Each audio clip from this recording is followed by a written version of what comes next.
আসসালামু আলাইকুম। আশা করি আপনারা সবাই ভালো আছেন।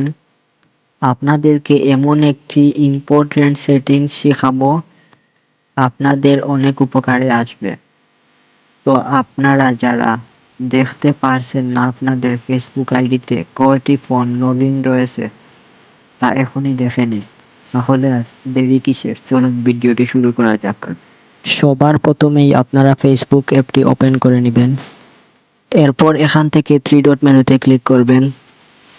দেন এখান থেকে সেটিংস এন্ড প্রাইভেসি ওইটাতে ক্লিক করবেন। তারপর সবার উপরে সেটিংস অপশনটি চলে আসছে, ওইটাতে ক্লিক করবেন।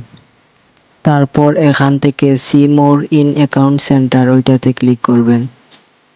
তারপর এখান থেকে পাসওয়ার্ড এন্ড সিকিউরিটি ওইটাতে ক্লিক করবেন। পাসওয়ার্ড এন্ড সিকিউরিটিতে ক্লিক করার পর এখানে আরেকটি ইন্টারফেস শো করবে। এখান থেকে হোয়ার ইয়োর লগইন ইন ওইটাতে ক্লিক করবেন। তারপর এখানে আপনার ফেসবুক আইডিটি শো করবে, ওইটাতে ক্লিক করবেন।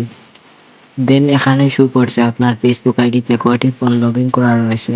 যেই ডিভাইসটি আপনার আইডিতে লগইন করা রয়েছে আপনারা সহজেই ওই ডিভাইসটিকে লগইন আউট করতে পারবেন। দেন এখানে আপনারা দেখতে পারছেন যে আমার ফোন ব্যতীত অন্য আরেকটি ফোন লগইন করা রয়েছে। এখন এই ডিভাইসটিকে আমি লগইন আউট করে নিব। দেন এখান থেকে ওই লগইন আউট এখানে ক্লিক করে নিতে হবে, ওইখানে আরেকবার ক্লিক করতে হবে।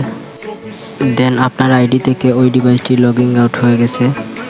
তাহলে দেখলেন তো আপনার আইডিতে যদি কোনো ডিভাইস লগইন করা থাকে তাহলে কিভাবে লগইন আউট করবেন। আর আমার ভিডিওটি যদি আপনার একটু উপকারে আসে তাহলে লাইক এবং সাবস্ক্রাইব করতে ভুলবেন না।